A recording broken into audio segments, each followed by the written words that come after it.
If you're using a GLP-1 to treat obesity, this video could change how you eat, how you feel, and how long you stay on treatment. When I first started tirzepatide, I lost weight, but I also lost energy. I didn't know what my body needed. That's why this guidance is so important, because what you eat shapes how you feel, not just what you weigh. Today, we're sharing the most important nutrition guidance ever published for people on these GLP-1 medications. Hello, I'm Christopher Durham. And I'm Laraine Durham, and we are the Downsized. If you're new to our channel, Laraine and I have lost more than 150 pounds together using GLP-1s. I've personally used Zepbound, Mounjaro, and tirzepatide. I started this adventure at 286.4 pounds. Today, I'm down over 104, off blood pressure medication and living a life I didn't think was possible. And I've lost more than 53 pounds myself while navigating constipation and the reality of staying nourished on way less food. This is the second video in our series on GLP-1s and nutrition. Yesterday, we shared the results of a major study that revealed what GLP-1 users are actually eating and what nutrients most are missing. And today we're walking through 8 nutrition priorities, backed by 4 of the most respected health organizations in the world. This joint advisory was created by the American College of Lifestyle Medicine, the American Society for Nutrition, the Obesity Medicine Association, and the Obesity Society. It's called Nutritional Priorities to Support GLP-1 Therapy for Obesity, and it was published across 4 peer-reviewed journals in May 2025. The American Journal of Clinical Nutrition, Obesity Pillars, and the journal Obesity. Fatima Cody Stanford, MD, and Monica Agarwal presented the findings in May and June 2025. This is real science written for doctors and clinicians, but today we're breaking it down for patients like us. Because this isn't just academic, it's your life. And it's what your body actually needs to stay healthy while the weight comes off. Priority number 1, start with a personalized treatment plan. This guidance starts with a powerful reminder. Everybody is different. GLP-1s aren't one size fits all, and neither is the nutrition that supports them. That's why the very first priority in this advisory is about starting with a personalized approach. Before you begin any weight loss medication or continue your treatment, you need a care plan tailored to you. That means factoring in your medical history, your lab work, your goals, and your lifestyle. Are you pre-diabetic? Do you have a history of iron deficiency? Are you vegan? Are you struggling with food aversions or constipation? These things matter. Now, before we go any further, I want to remind everybody, first of all, we're not doctors. I am not a We're also not nutritionists or food scientists, but this advisory comes from those people. So I'll leave a link in the description if you want to go in. It's pretty lengthy and see all of the details of it. And while you're there, please like and subscribe. Make sure you hit and ring that bell button so that it alerts you every time we publish a video. It's not just about your weight, it's about your energy, your mood, your labs, and your long-term health. A personalized treatment plan should include your starting diet, your risk factors, your preferences, your budget, and what kind of support you have at home.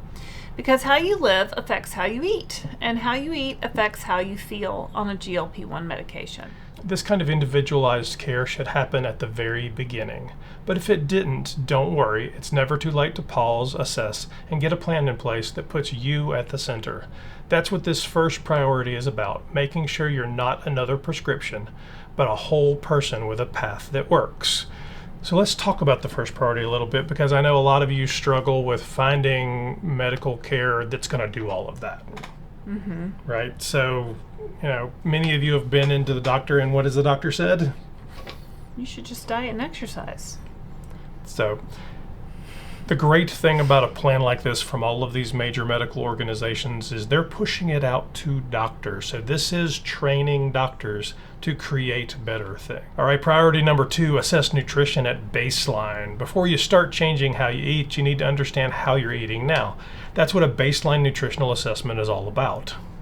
It's not just a checklist, it's a full look at what you're currently eating, how much, and how well those choices are meeting your body's needs, especially now that your appetite has changed. The advisory recommends documenting your current food intake, identifying any nutrient gaps, and talking with your provider about recent lab work. Things like iron, vitamin B12, D, magnesium, and calcium can often be low, especially for people who struggled with nutrition over time. And we saw that in the research from yesterday. This is also the moment to look at patterns. Are you skipping meals? Over-relying on ultra-processed foods? Struggling with low energy or poor sleep? These aren't just habits, they're clues, and they could help your doctor or dietitian understand where to begin. If your provider doesn't offer this kind of assessment, ask for a referral to a registered dietitian or start by tracking your food for 3 to 5 days with an app or a notebook. What you learn may surprise you, and it will help you build a stronger, safer, more effective plan going forward. Priority 3 is managing gastrointestinal side effects. If you've been on a GLP-1 for more than a week, you've probably felt it. Nausea, constipation, fullness after just a few bites, maybe even heartburn or bloating. These side effects are common, but that doesn't mean you have to just live with them. GLP-1s slow gastric emptying. That's part of how they help with appetite and blood sugar, but it also means food stays in your stomach longer. That can trigger symptoms that often affect how you eat, what you eat, and how much you enjoy food. This priority tells us don't just react, plan ahead. You might need to eat slower, or reduce your portion size, or avoid high-fat or fried foods that take longer to digest. Some people find that cold or room temperature foods go down easier. Others need to avoid raw vegetables for a while and switch to cooked versions instead. If constipation is your main issue, hydration and fiber are your first tools, but not all fiber is the same. Soluble fiber like oats, chia seeds, and psyllium can be especially helpful. And if that's not enough, your doctor might recommend a gentle over-the-counter solution to get things moving. Heartburn and reflux can also creep in, especially if you lie down soon after eating. Try elevating your head when you sleep, eating earlier in the evening, and avoiding trigger foods like citrus, coffee, or tomato sauce. And remember, these side effects can change over time. What bothers you in month 1 might disappear by month 4, but only if you stay tuned in to how your body is responding and take steps to support it. This priority isn't about suffering through, it's about making adjustments that keep you nourished, comfortable, and consistent with your treatment, because how you feel matters. And if we want to stay on these medications long term, we need to feel good doing it. Priority number 4, emphasize nutrient-dense, minimally processed foods. This one might be the most important shift of all. When you're on a GLP-1, you're eating less. Sometimes a lot less, and we like to say every bite counts and we only have a few. That means every bite matters more than ever. So what kind of food gives you the most benefit per bite? That's what this priority answers. Nutrient-dense, minimally processed foods. These are whole foods that deliver vitamins, minerals, fiber, and protein without all the added sugar, sodium, and unhealthy fats. We're talking about fruits, vegetables, whole grains, legumes, lean proteins, nuts, seeds, and healthy oils like olive oil or avocado. Foods that aren't just low calorie, but high value. Think of it this way, if your body's getting 800 to 1200 calories a day, instead of 2000 or more, those calories need to work harder for you. There's just no room for ultra-processed snacks that fill you up but leave you depleted. Now, as a quick aside, those are not specific calorie recommendations. You should be working with your doctor to build out how many calories that you should be eating. That's just a for instance. And this isn't about being perfect, it's about shifting the balance. Can you trade a packaged snack for Greek yogurt and berries, a drive-through breakfast for eggs and avocado toast, a soda for sparkling water with citrus? These foods do more than support weight loss. They protect your muscle mass, they stabilize blood sugar, they reduce inflammation, and they help your gut and your brain function better because your body still has to work even as the pounds come off. If you're not sure where to start, try this. Ask yourself what's the closest to nature version of this food. The more steps it took to get to your plate, the more likely it lost nutrients and gained additives. We're not saying never eat a protein bar or a piece of toast. We're saying make most of your food count. That's how you nourish your body and get the most out of this treatment. Priority 5, prevent micronutrient deficiencies. This priority hit home for me. I didn't realize how easy it was to become deficient in key vitamins and minerals until I started feeling tired, even while losing weight. And I'm not the only one. According to the advisory, people living with obesity are already at high risk for micronutrient deficiencies before starting a GLP-1. Add in a drastically lower food intake, and that risk goes up fast. The most common deficiencies are vitamin B12, vitamin D, iron, calcium, magnesium, and folate. And those aren't small issues. Low B12 can lead to fatigue and nerve problems. Low vitamin D affects your bones, your mood, and your immune system. The good news, you can get ahead of this. The advisory recommends proactive screening and targeted supplementation. That might mean a multivitamin or individual supplements based on your lab work. So go to the doctor, get your lab work, talk to your doctor, add supplements where needed, or adjust your diet. But this isn't a one-size-fits-all. Your needs depend on your diet, your age, your gender, and any pre-existing condition. This is why working with your doctor or a registered dietitian is so important. They can help identify gaps and create a supplement plan that fits your body and your treatment. And don't wait until symptoms show up. Micronutrient deficiencies can creep in slowly. You might not notice them until your hair is thinning, your energy crashes, or your lab results raise red flags. This isn't just about feeling good now, it's about preserving your health while you lose weight. Preventing deficiencies helps protect your bones, your muscles, your brain, your immune system, all the things as your body changes.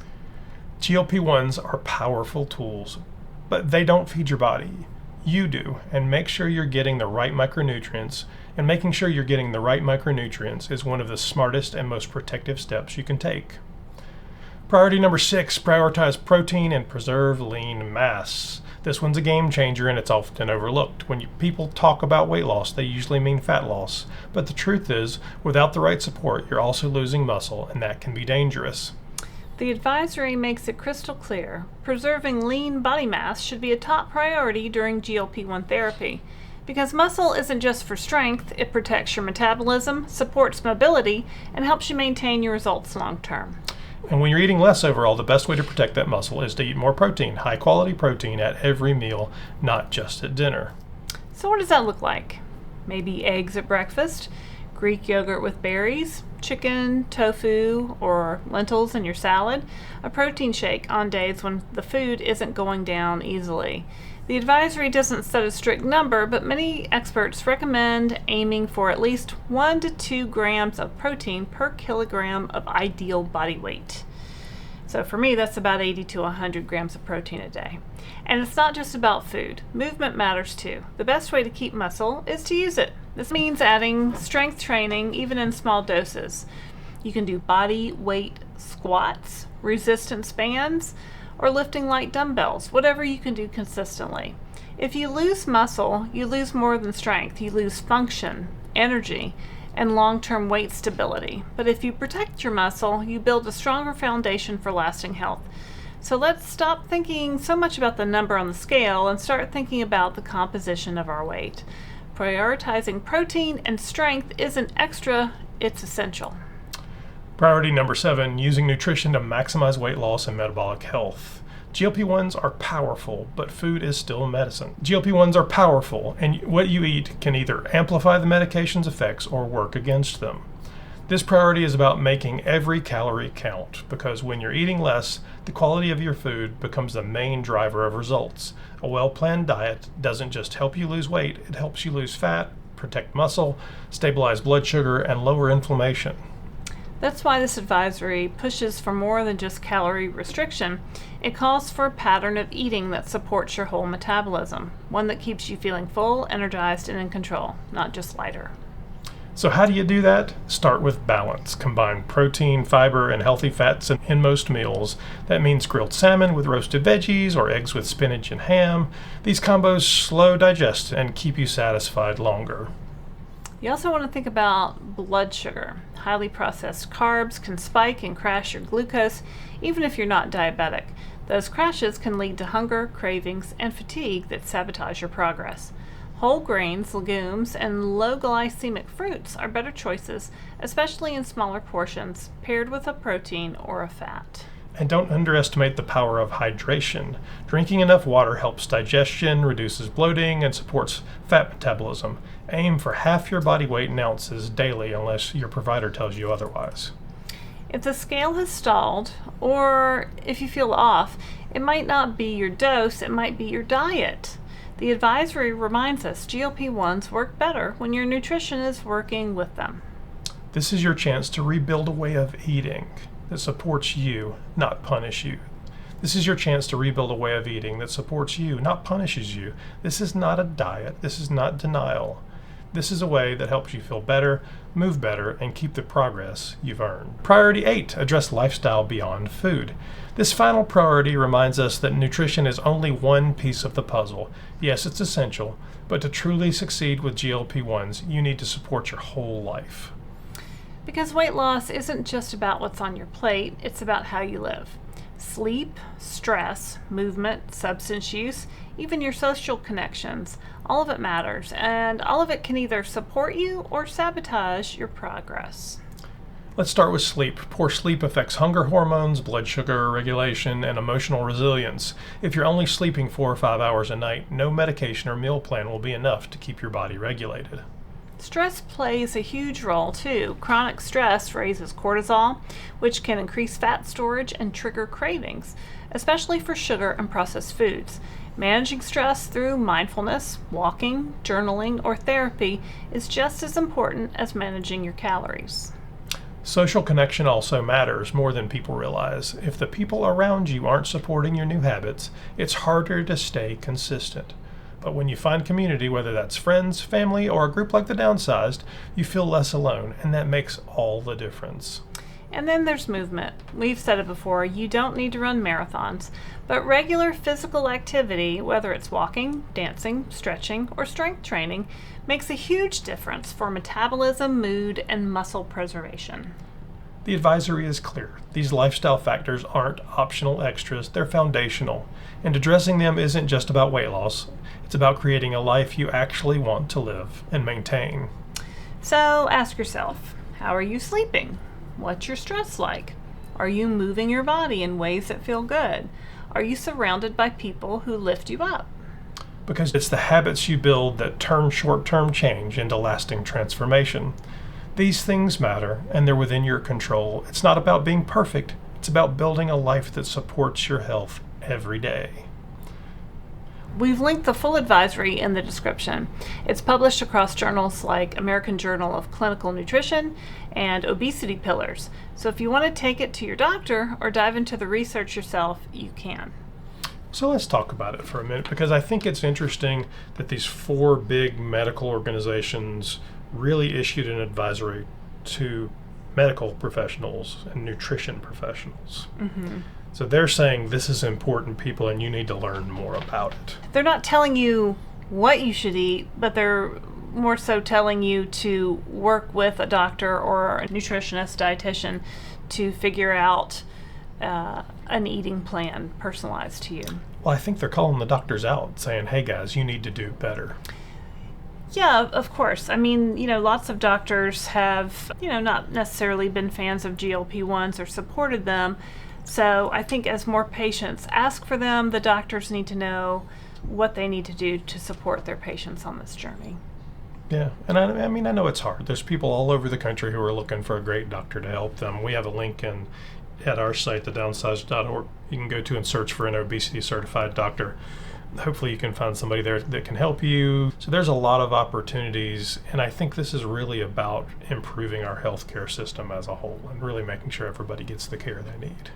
Well, I don't know if I'm going to improve the healthcare system, but I'm certainly going to improve my own health. I think that's what they're trying to do, though. I think this advisory is them saying, hey, there's a better way to do this. Mm-hmm. I don't know that I can personally do it, but we'll try. Right.